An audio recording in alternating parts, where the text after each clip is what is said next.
It's like, I've heard the issue at home and other places, I want to go home. Anybody remember saying that or thinking that? I wish it wasn't this way, or it should be this way. Anytime we have the word should, it means there's a belief in here that's saying it should be this way, but the belief out there, what's happening out there, doesn't match what's in here.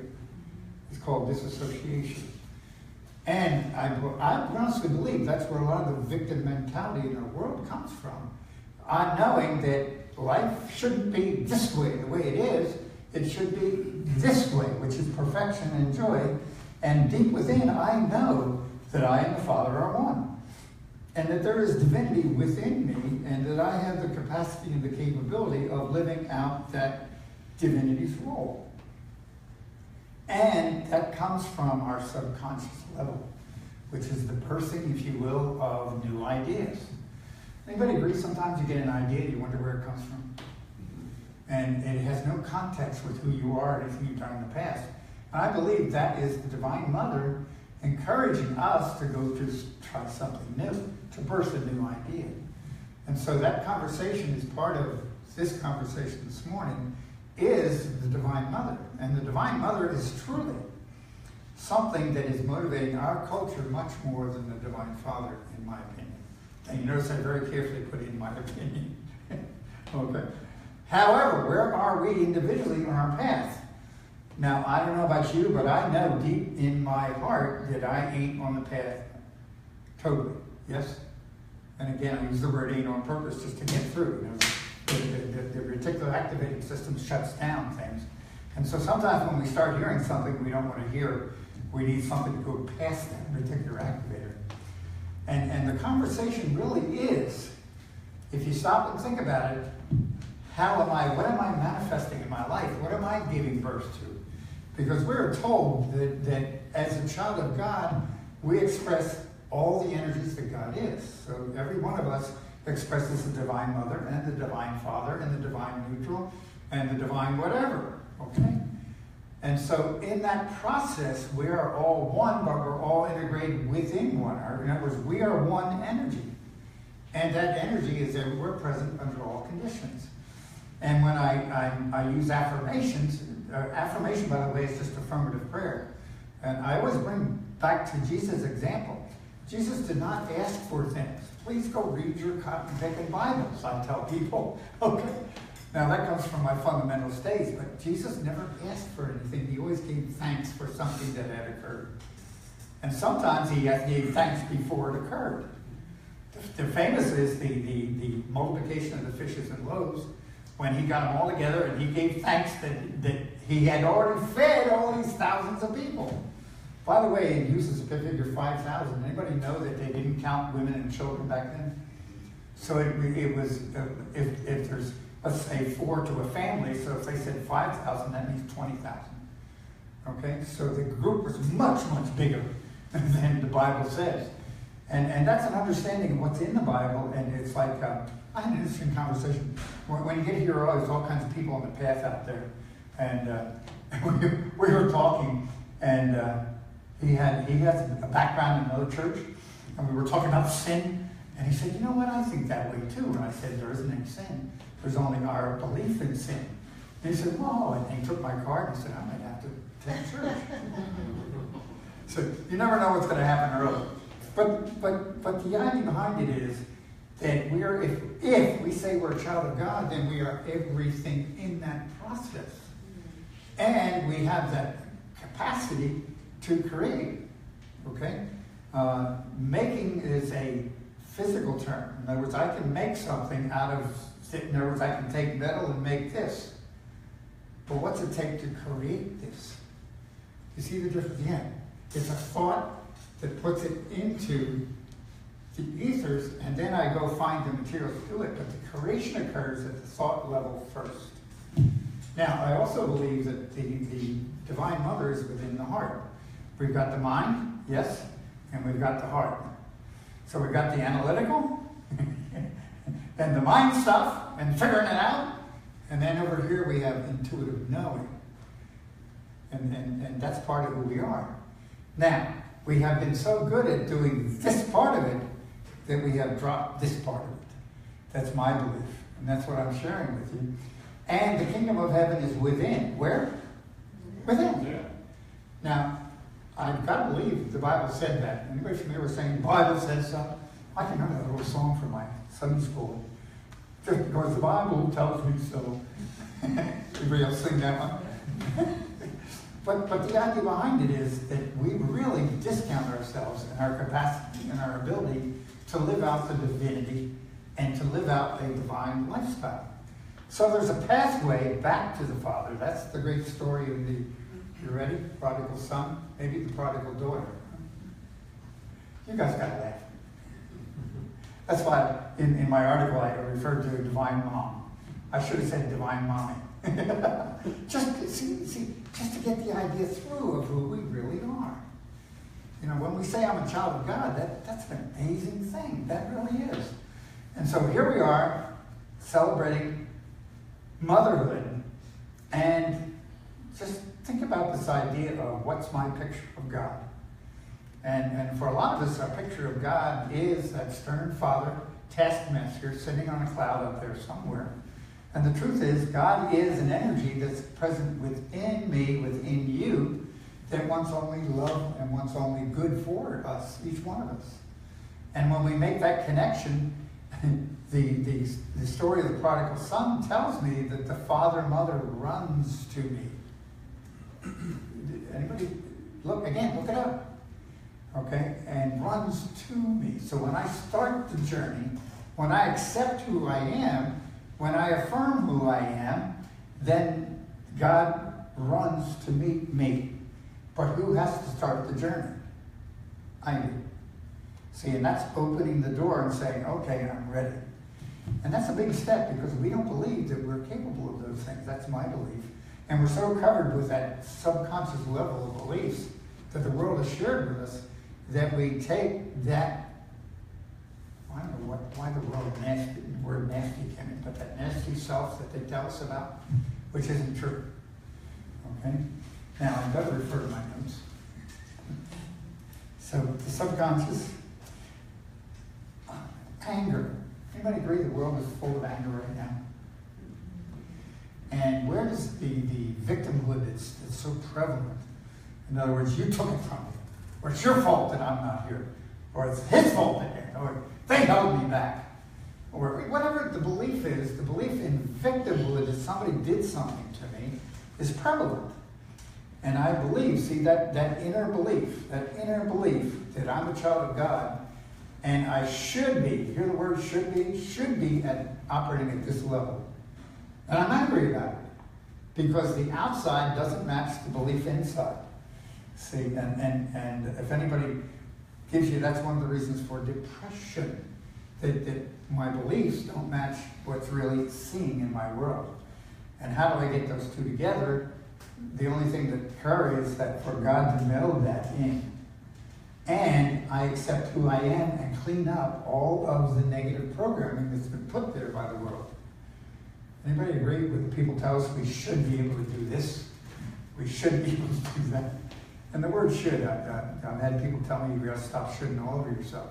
But the idea is that we have been given all these shoulds, but we're not there, so it creates victimization and anger.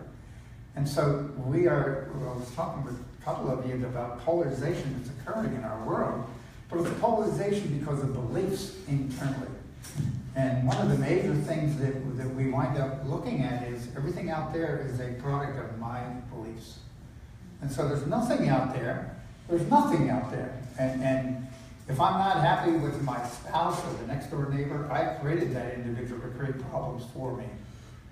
Which is, isn't that amazing? It's not your fault. It's really funny. And that's the divine irony in this whole thing. And all there is a divine mother that wants to love you, wants to envelop you. Anybody agree? It's just like a big divine hug. Okay? So that's really who we are. As a child of God, the divine mother wants to take care of you. You're already forgiven, by the way. There's nothing to forgive because you're a child of God, so you haven't done anything. Okay, that's one of those great mysteries. The word sin comes from that archer's term that means missing the mark. So I had her thinking. So it's all this standard stuff. And the truth is, as a child of God, I create my world, and when I return to the Father, things start straightening out. Now, yesterday, once a month, well, I haven't been once a month, but pretty much once a month, I find it necessary to go hide for a day.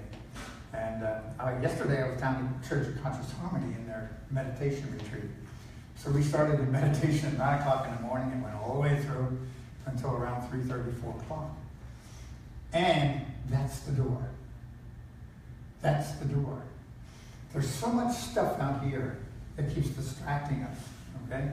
But yet the kingdom of heaven is within, is what we've been told. The other issue is when Jesus was asked, what do I do? He told them, go into your closet and close the door. And again, that's a metaphor. The Hebrew homes had one big room, and then they had a closet where they stored everything, and the only way to get away from the whole family was go into the closet. So he very simply said, go into the closet and close the door, which means leave the world behind once in a while and spend some time in stillness. Now, one of the most difficult things for us to do is be still, because everything wants to distract us. And I'll still say I can't settle down. I sit down for 5 minutes and my mind's going nuts. Okay? And guess what? It's like anything else. It takes practice. So I encourage you. We do 2 meditations a week. We do Lectio Divina, which is a Bible-based thing on Wednesdays, Friday night. We sit in silence for an hour. That's amazing. Is it difficult? Yeah. And I've been openly saying, just come and spend 10, 20 minutes. Okay, you don't have to be there for the whole, if you want to be there for a whole hour, that's great. And so there's all these opportunities to do things, okay? But the easiest thing to do is once in the morning, 5 or 10 minutes in the morning, sit quietly and just be there. And then in the evening and before you go to bed or whatever. So these things are so simple, so easy, that they seem impossible.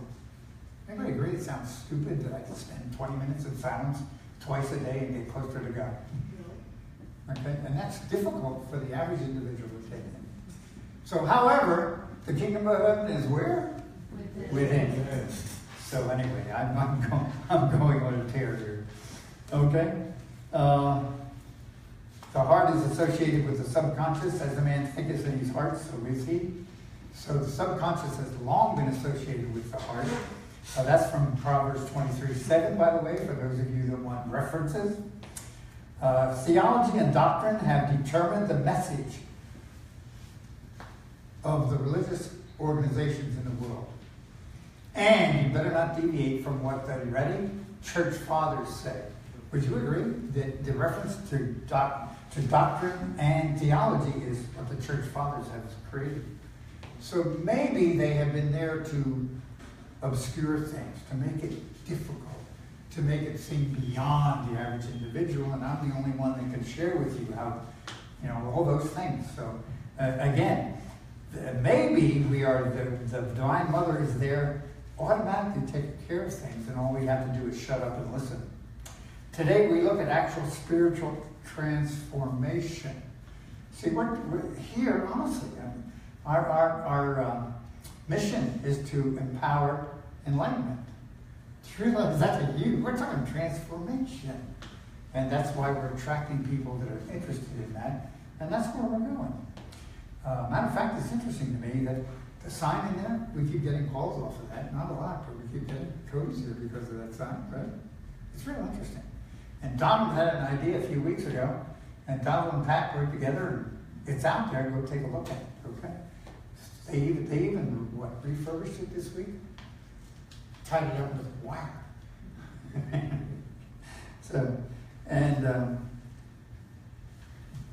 Today we celebrate the Divine Mother. So I acknowledge the Divine Mother in the room. Present in the feminine.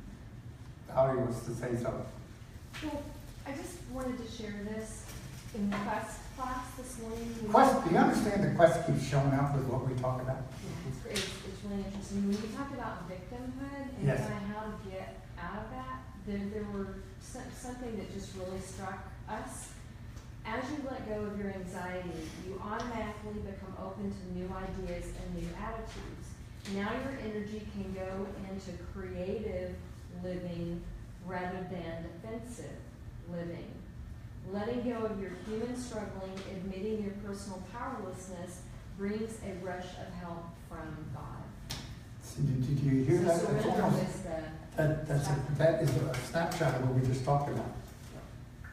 As I allow God to clean it up, there's more room for creativity that comes in right behind it. See, I'm full of all this belief, and once I let it go, then creativity can come in. Thank you. Right. I know, Robert, I really appreciate your message today. And one of the things that was true for me for 45 years of my life was, I didn't know what my intuition was. Yes. I had no idea. And it scared the crap out of me Yeah. because I'd get an idea, and the idea would be correct. And then I'd use this thing to figure out how to do it, guided by, whatever it was. But I missed some great opportunities, and one of the reasons was because I didn't trust them. Yeah. I lost, hundreds of thousands of dollars because of not paying attention to Literally. literally not paying attention to that voice. It's a very interesting thing.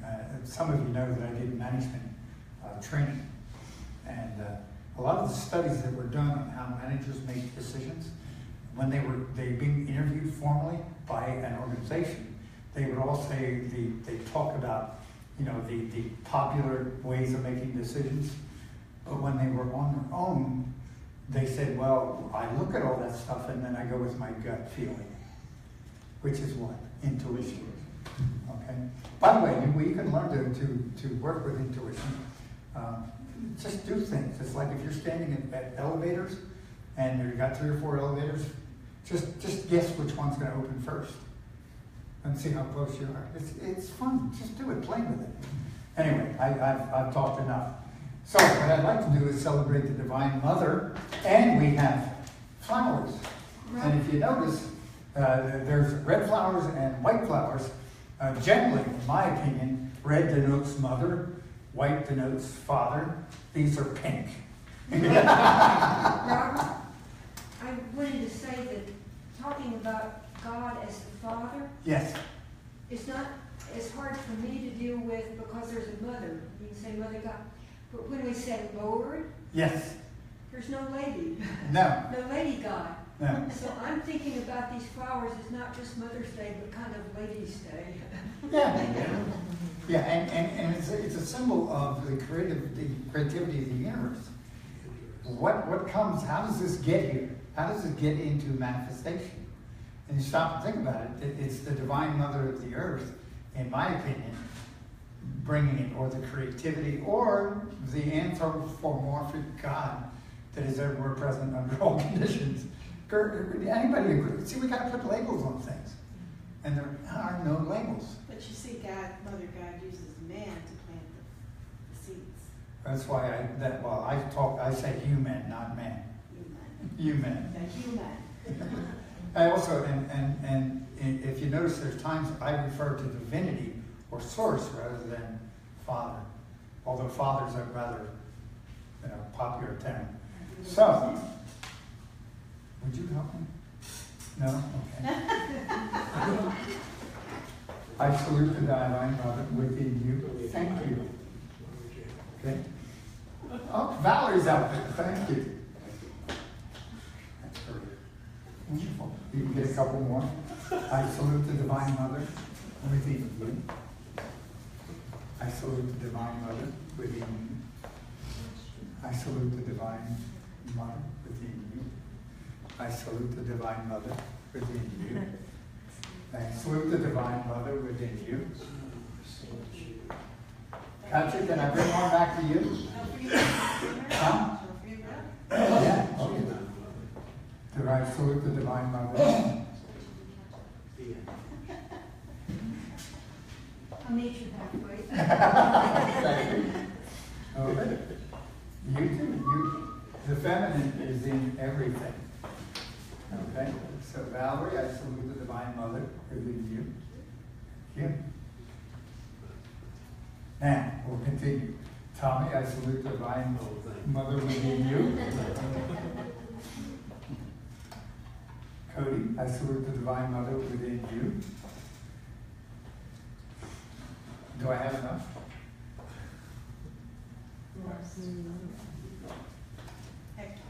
Hector, Hector, I salute the Divine Mother within you.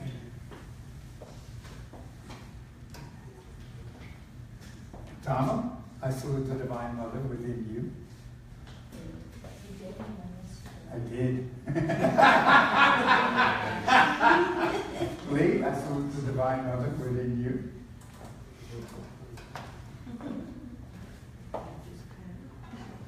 Marty, I salute the Divine Mother within you and everything that goes with it. I don't know why I had to add that. Bruce, I salute the Divine Mother within you. And Neil, I salute the Divine Mother within you. We get RJ. I've got one left for RJ. RJ. RJ is a grandfather, those of you who don't know. I'm not. Yeah. Thank you. I salute the Divine Mother within you. Thank you. Because he Yes. has smart kids. Very smart kids. Okay, anybody have anything else? Folks, it's really a time for celebration because RJ used the term during the week, the rebirth of Unity Center Austin. And he has used it 2 or 3 times. And I've heard it from some of you. I appreciate that because this is a new church.